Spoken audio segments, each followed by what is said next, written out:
Hi, and welcome to TED Talks. My name is Ted Elliott. I am the CEO of Job Science, and you're reaching our monthly series and conversation about what's going on in the recruiting market. Just to remind everybody a little about what Job Science does, we work with recruiters, and we want to thank our investors and all the recruiters that work with Job Science for being part of our community and making these talks possible. The mission of Job Science is to be a beacon of hope in the gig economy for recruiters and to understand what's going on in the workplace, how those changes are going to affect the people we work with, and how they can be competitive in the marketplace. And we do that in large part by working with companies that are interested in competing, growing, and being basically on the cloud, and have been successful doing that. What we're trying to do today is tackle a big topic, and I brought in one of my close friends, Guy Rubin from EBSTA, to talk today about GDPR. But before we get into GDPR, Guy, can you give everybody a little of your background, who you are? That would be really helpful, I think, before we get into the meat of today's conversation. Absolutely. Thanks, Ted, for the introduction. My name is Guy Rubin. I'm the CEO of EBSTA. My background, I've spent the last 17 years of my life developing and selling technology into the recruitment industry, primarily focused on data management services and looking at ways of helping recruitment companies get more out of their central systems. So, Guy, a couple months back, we met in London, I think, over a nice set of charcuterie and cheese. And we started talking about, what was going on with the UK and what was this global or general data protection regulation all about. I think I refer to it as global data protection. You guys refer to it as general. What is it? Why should people care? Tell us a little about what is GDPR, because you're in the UK. We're confused here in the US as to whether this is just going to affect the continent or is the UK going to be involved with it? Tell us from your point of view, what is it? Okay, so I didn't know very much about it myself until about 9 months ago. It's fair to say I've done a huge amount of reading and research and talking to a lot of people that claim to be experts in the area around GDPR, really just to get our heads around what it means and specifically what it means for the recruitment industry. The short answer is that GDPR is really an evolution of the existing Data Protection Act that came into play in 1998. The Data Protection Act that came into play in the late 90s was really was the EU's first approach to really putting some laws around how data should be managed. Since then, we've seen things like the Can-Spam Act that came into play in 2003, and then 2016. We didn't really see anything until 2016 when GDPR was officially announced. The reality is that the current UK data protection laws or European data protection laws were all really put into place before the advent of really the internet, or certainly before it became popular. So Facebook and LinkedIn and even email traffic was really in its infancy before when the original Data Protection Act came in place. So the principle behind GDPR is really just an evolution of the existing data protection laws and to bring them up to date with today's new market. So that's what they were trying to achieve. Depending on who you talk to, it's either a simple evolution of the existing laws or it's a fundamental change in the way we do data protection. So to give you some examples of the impact of GDPR, the basic principle is that every European citizen, or including the UK for what it's worth, even after Brexit, has the right to know where their information sits, what it's being used for, and the right to have that information removed from that company's systems, either when it's finished, when they've finished using the data that they've been given, or if on request. And now that principle sounds reasonable. It makes sense, really. The idea that you own your own data.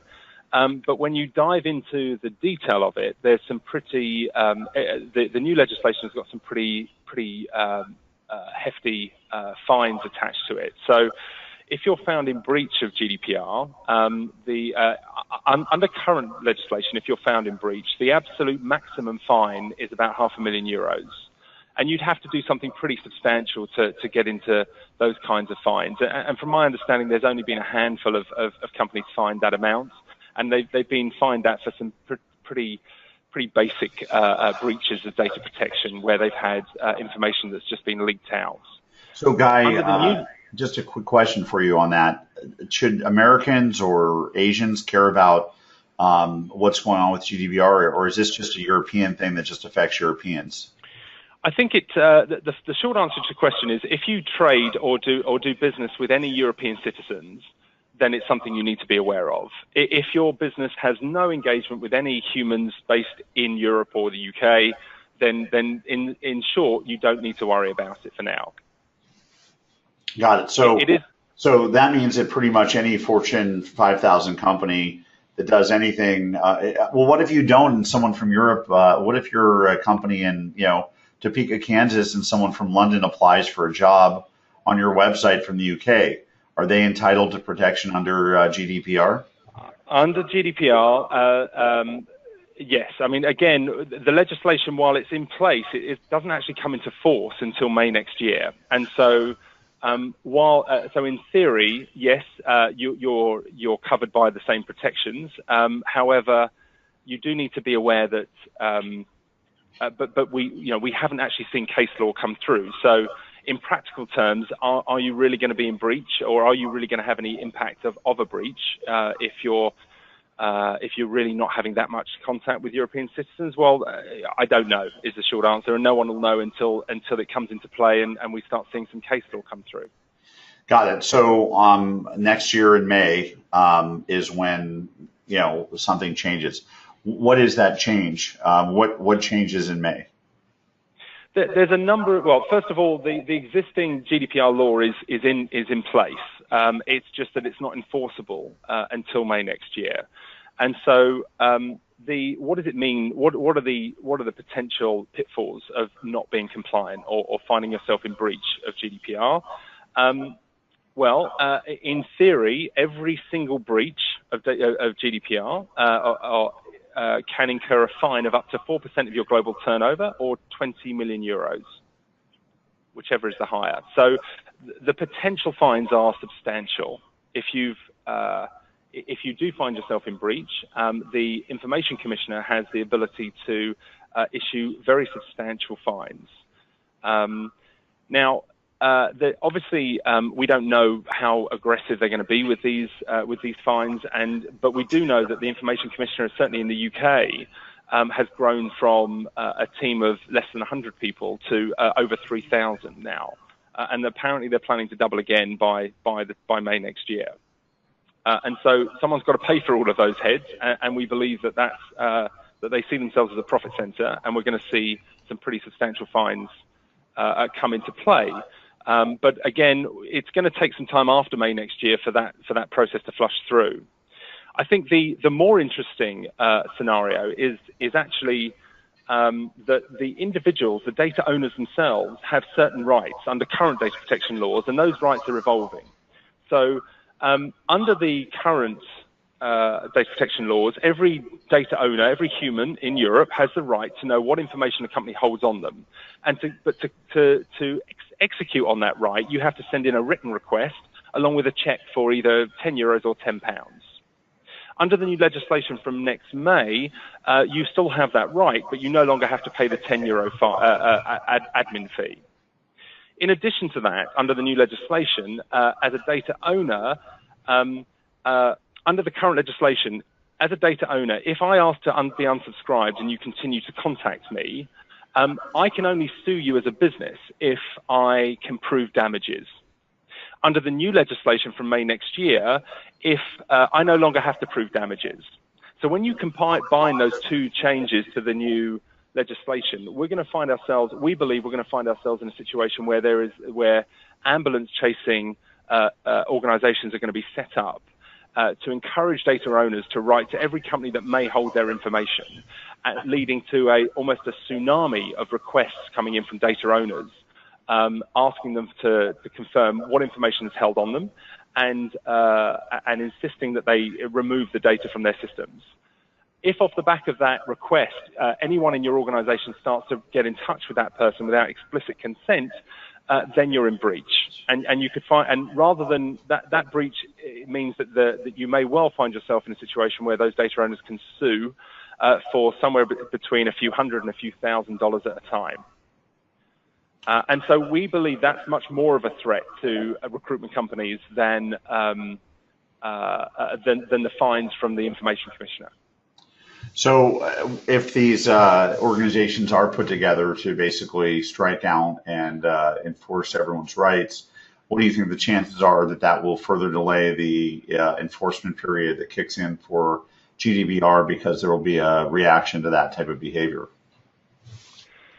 I think, unfortunately, I think that because the laws now will be in place for 2 years before May next year, the Information Commission is very clear that it's coming into force in May and there won't be a delay.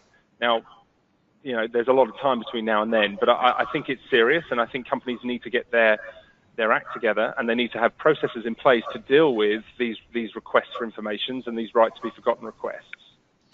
Got it. And you're seeing these companies that are coming up and getting set up specifically to do this, right?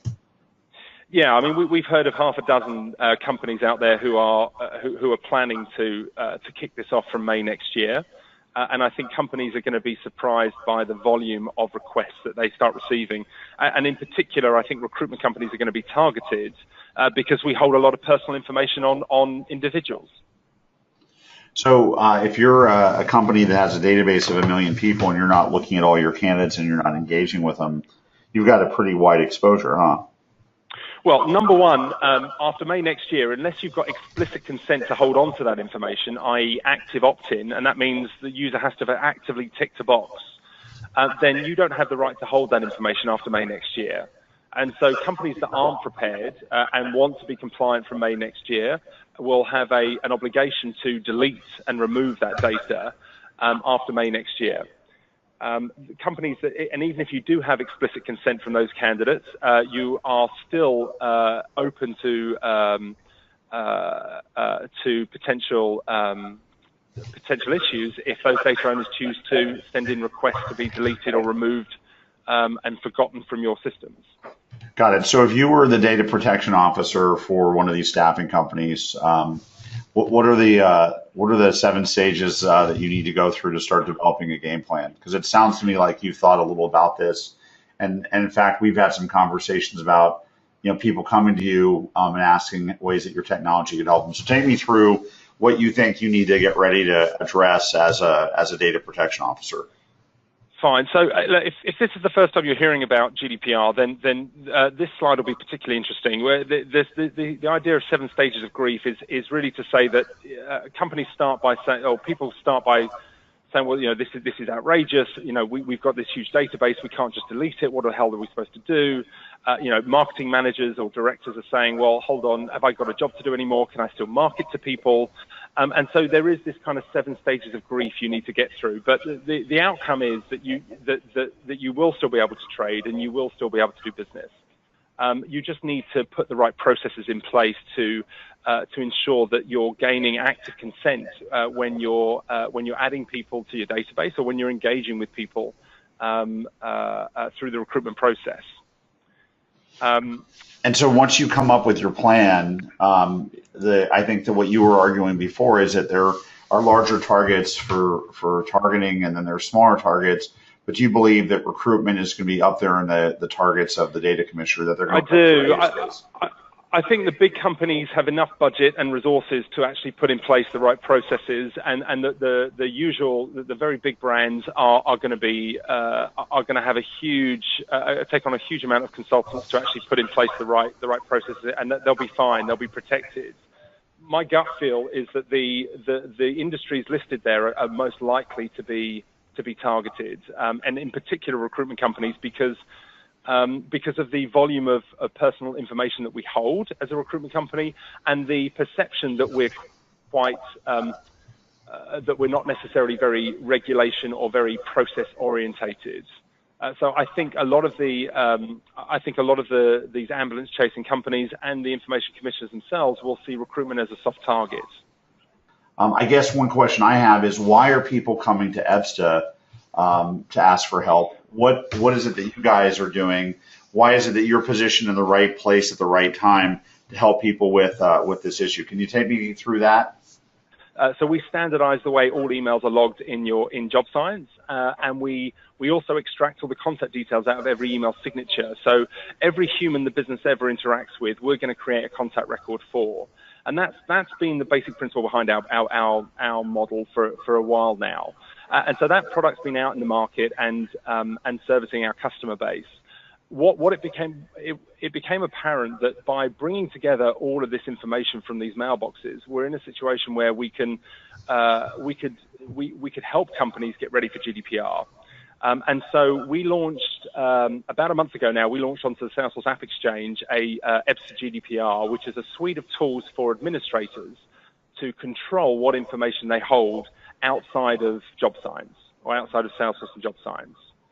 And so in its most practical example, when we looked at the most practical example of where companies are going to be in breach, the issue is not the data held in your central CRM. The issue is not removing a candidate or a contact record inside Job Science.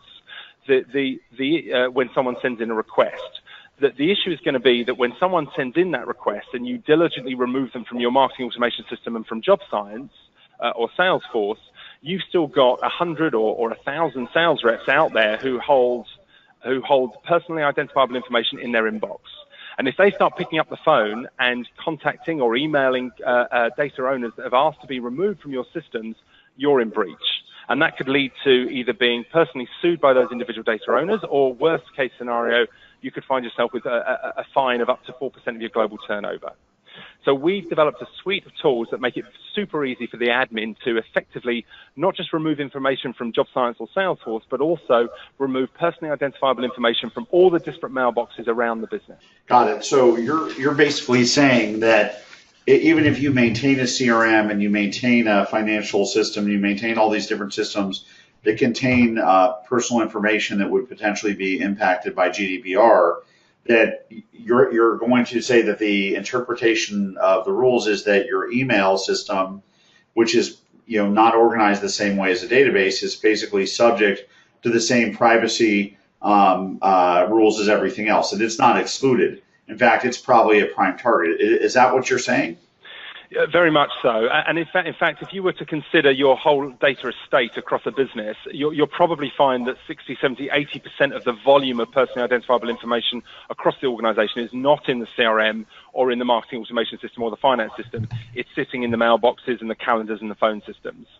And so you need to bring that data together, and you need a way of controlling where that information is and the ability to remove or delete or archive the relevant information on request. So how do you effectively do this? So let me take you through a scenario. I'm using Job Science and EBSTA, or I'm using Salesforce and EBSTA. I'm using this product, and it identifies that Joe Blow is asked to be removed from all my systems. Are you saying that EBSTA will identify all the different people in your organization who have an email from Joe Blow? Or what if if all I have is Joe Blow's email address in my system? That's considered PI data, right? Absolutely. So it's simpler than that. So step one, companies have an obligation to deliver the data owner a report. And that report is more than just, here's the telephone number we hold on you. You need to report on when you first engaged with that individual, when you last engaged with them. You need an audit trail of all of the activity that's taken place with that individual, and obviously all the contact details and any other personally identifiable information you hold on that individual. We give the administrator a push button report that allows them to deliver that back to the data owner with a click. And then from there, if the data owner asks to be removed, with another click, you can actually delete the data from all of those sources. Now, obviously, that's not going to be available to the users. It's only for the administrator. But the administrator has the ability to delete all the personally identifiable information across all the mailboxes, all the calendars, the phone systems, the CRM, all from within EBSTA. Got it. So not to throw a curveball at you, but what happens when now you're facing a discrimination lawsuit and you have backed down all the personal information on someone who would have been subject to your report on how you're not discriminating because you had to delete all their information. Do you have to delete all their information, or do you just have to delete their personal information? You have to delete anything that, all personally identifiable information, anything that would help you identify who that individual is. So you don't have to, nothing else. Got it. So I can maintain the record, but I can't maintain anything that links the record to them. Exactly. Okay. So what you're basically saying is, hey guys, you can go solve all the problems you want in your CRM or your ATS or your marketing systems or any of these systems, but if you fundamentally don't have a strategy for email, you have a massive hole in the bucket. Is that we think so, and we actually think that's the most likely example of how you're going to fall foul of the law is when enthusiastic sales reps use data that's in their mailbox to start reaching out to people without any control from the administrators. But your product won't go as far as making it a blocker, so that if anyone tries to email one of these people who've asked not to be contacted, that it will block them from sending. Well, they'd have to. If the person's asked to be removed from all the systems and the administrator physically deletes the personal identifiable information, then the only question then arises is where did this net new email address come from? And as long as you can show where you source that data from, well, then you're in a good place. But if you don't control these disparate sources of data, these mailboxes, then the users that have access to them will be reaching out to these individuals either via email or picking up the phone, and they're going to find themselves in breach. So you've been in the space a long time, and you sold a lot of tools for finding information on people and grabbing information from people's bios on the public web, right? So if I'm a recruiter and I'm out in LinkedIn and I find the name of someone who I'd be really interested in recruiting and I put them in my CRM, does GDPR prevent me from doing that, or does it only prevent me from following up with them if they specifically ask me not to bug them? There's something under GDPR called active engagement. So you need to be able to prove that there's a reason for that there's an active engagement there before you can put them on your CRM. In an ideal world, you want them to have actively opted in, and so it might be if you find them on a job board database, for example, that the terms and conditions of the job board database allow you to reach out and contact that individual. It might be that if they're an open networker on LinkedIn, that again their personal information is publicly available and you can choose to reach out to them. But you need rules around how long you hold that information for. So if you put a prospect in your system, you need to be able to demonstrate that after 3 months, if you don't have an active engagement with that person, you're going to remove that data. And so through EBSTA, we monitor, we effectively cohort all of the data, all of the people you've engaged with across your organization into different categories. So you'd have some that are customers, some that are prospects. In the recruitment world, you'd have candidates you've placed before, but also candidates that you haven't placed. And we monitor the level of engagement with those individuals. So at the point where the engagement level drops below, let's say, a percentage of 37, then you might decide that if we've held on to that information for more than 3 months and their engagement has dropped below 37, then we need to start archiving that data. And so through EBSTA, you can... But hold on a second. If you archive the data, so yes. To walk through this, so I am a recruiter and I find someone's information through my own research, right? Yes. And through my own research, I send emails to this person multiple times that they never respond to. And after 3 months pass and they haven't responded to any of my emails, and they haven't also sent me an email saying, stop emailing me, or I demand that you take me out of your system pursuant to GDPR, you're saying that you should archive those people out of your system. Correct. Now, yeah, you have no right to hold that information for any period of time. So after a reasonable amount of time trying to engage with them, if they don't engage, you have an obligation to remove them from your systems. And what's more important for the data commissioner is that you can demonstrate that you have got processes in place that do this. So what we set up... Is this going to wipe out the recruiting business? Because if you're a recruiter and by your very nature you don't necessarily have relationships with the people you're trying to recruit, how do you maintain a system that allows you to recruit people? Well, that's a big question. I think I personally believe that I personally believe that there's obviously an active and passive recruitment market. So the active market's easy because people are actively looking for work and they're happy to engage. If you hold somebody's information on your system, you have an obligation to get consent from that individual. So if they refuse to give you that consent, then whether you like it or not, the data owner has ultimate control over their own information, and you don't have the right to hold that information indefinitely if they haven't given you that explicit permission to do so. Got it. But if they contact you asking you to remove their information from your system and you do so, that protects you from liability. It's not like that's opt out. Okay, so under historical laws, I can hold your information unless you tell me explicitly you don't want me to. Yep. Under the new rules, you need active opt-in. So the data owner has to actively choose to opt in for you to hold that information for any lengthy period of time. There is a loophole here, which is active engagement. So if during a very short period of time you've got a level of active engagement with this individual, you don't need to stop what you're doing and ask them to tick a box. But if they choose not to actively engage with you after a period of time, then you have an obligation to minimize that data. Got it. Now, just to take it a step back, and this whole conversation I found really interesting. So thank you so much for being my victim this month. But when we look at this, does this also mean that it is a name of a company and the address of the company considered personal information? So how do you go about selling a product if you can't build a list of potential prospects for your product? Well, once again, the personally identifiable information doesn't necessarily include the company address that you're selling into.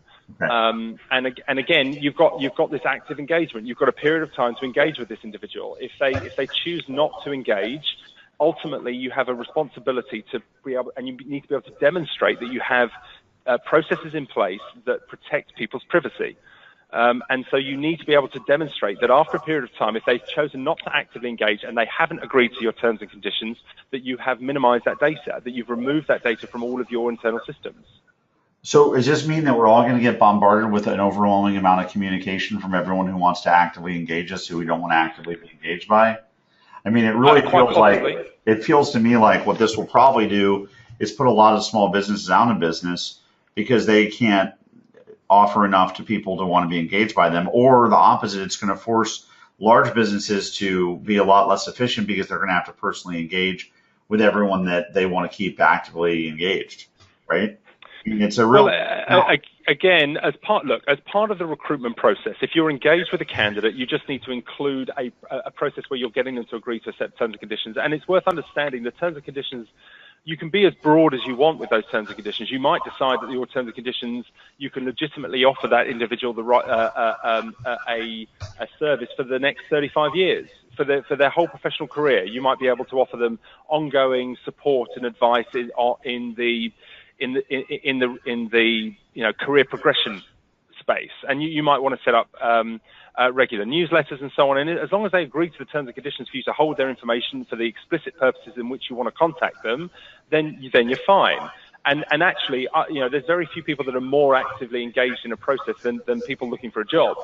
So at the point people are actively interested in engaging with you, that's the point you want to get them to opt into some terms and conditions. And as long as those terms and conditions are specific, they can be as broad as you want. So just to be clear, you're telling me that as a recruiter, you need to actually have authentic relationships with the people that you're talking to in order to keep communicating to them, not just in the short term. In the short term, you can have something called active engagement. So you can no, you're welcome to try and engage with me, but if I choose not to, after a period of time, you need to be able to demonstrate to the Information Commissioner that you have a process in place to minimize that data if they choose not to engage. If they do choose to engage, you need to put in place a process where you're getting them to actively opt into whatever appropriate terms and conditions allow you to provide the services that you want to provide them over whatever period of time you want to hold their data for. Got it. And with recruiters, where they're going through usually hot and cold periods, you're actively looking, then you're not actively looking because you found a job. Maybe you have that job for 2 years before you surface back up into reality. You're saying that in that time period, you have to demonstrate that you have had an ongoing relationship with this person. It wasn't just a fly-by-night moment in order for you to give justification as to why you're holding on to their data. Not necessarily. You need to, but you do need to have held on to that information based on the terms and conditions they signed up to. So if the terms and conditions say that that I'm going to hold on to your information, and then once a year I'm going to contact you about jobs, or I'm going to hold on to your information and I'm going to only email you about jobs, I'm only going to do it for the purpose of finding you jobs in the future. As long as they signed up and agreed to those terms, there's nothing stopping a data owner agreeing to whatever terms, as long as they're clearly stated. But if they haven't, do you think that's part of the reason why Monster was acquired by Randstad, and Indeed is owned by Recruit, and all these big job boards are being acquired by staffing companies, is that they're trying to secure their rights to the information? Agreed. I think that's a big part of it. And look, again, if you subscribe to a job board and get access to data, then at a minimum you've got active engagement rights, and ideally the job board has certain terms and conditions that allow them to distribute that personally identifiable information to recruitment companies. So if there were a checklist of things that you would start doing right now, do you have any type of checklist of this is where at least where you need to start, any points of direction where you'd have started? I mean, I'd start with people at least going to the trailhead and taking the course to understand what GDPR is, to make sure you understand the fundamentals. But do you have any tips or any type of checklist that you recommend to today's audience of things they should do? Of course, I'm sure EBSTA is on the list, but are there anything you think they need to do internally to get their act together so that this is not a big shocker? Any basic? So it's worth understanding. I'm not a lawyer, and I'm not going to advise. And we also don't offer professional advice here. We're not a consultancy business. So it's your first piece of advice to get a lawyer and a consultant? Quite possibly. I think, look, you've gotten between now and May next year to capture as many active opt-in permissions as you possibly can. So those that start late are going to be behind the curve, and those that are on it already are already capturing those active opt-ins. So I'd encourage people to use it to do everything in their power to get as many people actively opted into the best possible terms and conditions they can. So get your terms and conditions reviewed, make sure they're as broad and specific as they can be, and have processes in place so that anybody that you're applying for a job has to go through a simple active opt-in process. In an ideal world, you want to record the date and time that they've actively agreed to those terms and conditions.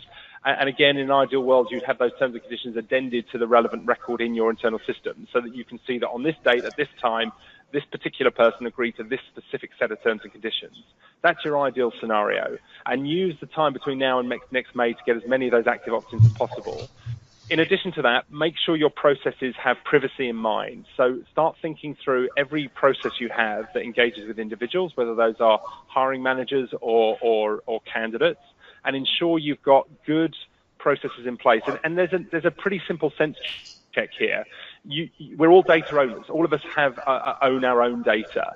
And the sense check is, are we giving those data owners control over their own information? Do they have visibility of where their information sits, why we're holding their information, what purpose we're using their information for, and do we have a process in place to report back to the data owner on what information we hold on them, and give them the ability to be removed from all of our systems, including their email, and do we have a simple process to manage that? Got it. Well, I want to thank you a lot for being on today's conversation with me. I think this was a lot of valuable information. Certainly, if people are interested in learning how they can start having an email strategy for GDPR, I think it's pretty clear why I've had Guy on today's talk. And I want to thank everybody for participating, and we'll try and answer a few questions. If we don't have time to get to them, we'll try and email you answers to those questions. Guy, I do have one question. I think we only have time for one question. Do you have a moment to answer that one question? Sure. So the participant is asking, great, I'm an American company, and now you're telling me I'm at risk for all this stuff. How do I justify buying tools for something that seems like an existential problem? I don't think you necessarily need to buy tools specifically to get GDPR ready. I think what you need to think about is how you can maintain the best possible data integrity and keep your information in your systems current, and have control over all of the information across your whole organization. Because frankly, if you've got data sitting in inboxes, then it's not being utilized across the whole organization. If you've got out of date or incomplete or inconsistent records in your internal systems, then again, as a business, you're going to struggle to use that data in a productive manner. How do you report on data if you've got reps manually adding notes and contacts and records where one rep might be really good at their job and the other one's not so good? You need consistent processes in place to maintain the currency of the data in your internal systems. And when you've got complete, accurate, maintained, up-to-date data that's consistently logged, then as a business, you're in a position to start scaling. And you can do some amazing things with data when it's in the right place and it's being managed correctly. So I wouldn't look at this as a how do we get GDPR ready? I'd look at this as a how do we get our data in the right place at the right time? And I think there's a lot of tools out there that can help you get there. Good hygiene is good practice. Absolutely, and it's how you scale. Well, Guy, I think that's a good place to leave today's conversation. Thank you so much for joining us. And for everyone who's in the program, you'll be hit once we hit the stop button with a quick survey. We hope you participate.